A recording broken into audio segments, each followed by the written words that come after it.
আজকে আমরা যে আলোচনাগুলো করেছি, আলোচনাগুলো যে সরকার জানে না তা না। সংসদে আমার একজন ভাই বলছেন যে সংসদে আরো বেশি প্রাণবন্ত আলোচনা হলে ভালো হতো। আমার সংসদে থাকার অভিজ্ঞতা বলে সংসদে বাজেট আলোচনায় বাজেট নিয়ে কথা খুবই কম হয়, এর বাইরে আরো নানান রকম কথা হয়, দলীয় কথাবার্তা হয়। সুতরাং সংসদের উপর খুব বেশি ভরসা করে থাকবার কিছু আছে বলে আমি মনে করি না। বাজেটে কালো টাকার কথা এসছে, কালো টাকাকে মূলত আমরা বলি অপ্রদর্শিত অর্থ। এটার সোর্স কি হতে পারে? এটার সোর্স একটা হতে পারে রেন্ট সেটিং, একটা হতে পারে একেবারেই 2 নম্বরই যে পয়সা সেটা, আর আরেকটা হতে পারে না আমি সহি পথেই টাকাটা ইনকাম করেছি কিন্তু আমি সেটা ট্যাক্স দেইনি।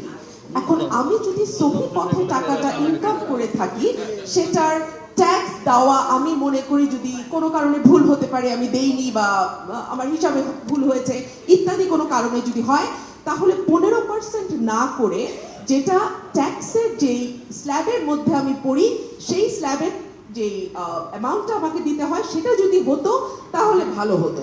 আর যদি রেন্ট সিকিং এর টাকা হয় হাজার হাজার কোটি টাকা, যেটা আমরা রিসেন্টলি দেখেছি যে এক একজন কর্মকর্তার হাতে কয়েক হাজার কোটি টাকা স্রেফ চলে গেছে।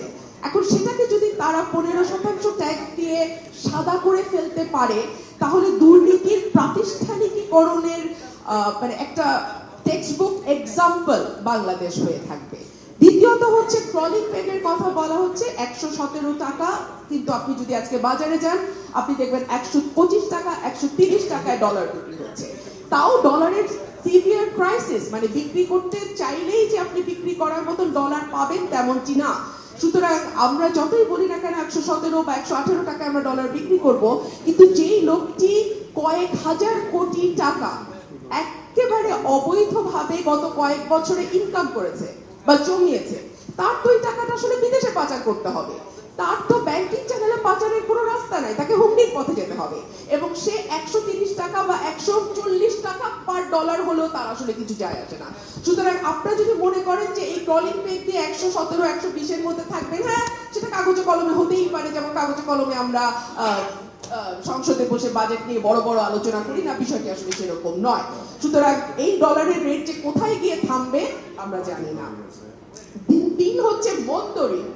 আমরা সকলেই জানি 1,82,000 কোটি টাকা হচ্ছে আমাদের স্বীকৃত মন্দরি, যেটা সরকার স্বীকার করে নিচ্ছে। আর অস্বীকৃত মন্দরির কত? অর্থনীতিবিদরা বলছেন এটি 5 থেকে 5.5 লক্ষ কোটি টাকা। মাই গড! আচ্ছা আমরা কি জানি না এই টাকা পাচার বা এই মন্দরির কাদের হাত দিয়ে হচ্ছে? খুব ভালো করে জানি। যখন হাইকোর্ট বলে না অমুক ব্যক্তি বা অমুক কোম্পানির ব্যাপারে কোন রকম তদন্ত করবার নির্দেশনা আমরা দিচ্ছি না, তবে হ্যাঁ দুদক চাইলে তদন্ত করতে পারে, কিন্তু সেই দুদক তো আসলে তদন্ত করবে না, সেটাও আমরা খুব ভালো মতো জানি। তো এই সকল কিছু জেনে শুনে আমরা কাগজে কলমে বাজেট নিয়ে আলোচনা করতে পারি, ভালো ভালো কথা বলতে পারি, অর্থনীতির তত্ত্ব নিয়ে আলোচনা করতে পারি, কিন্তু বাস্তবে গ্রাউন্ডে মাটিতে আসলে কতটুকু তার সুফল পাওয়া যাবে সেই প্রশ্নটা থেকেই যায়। ধন্যবাদ।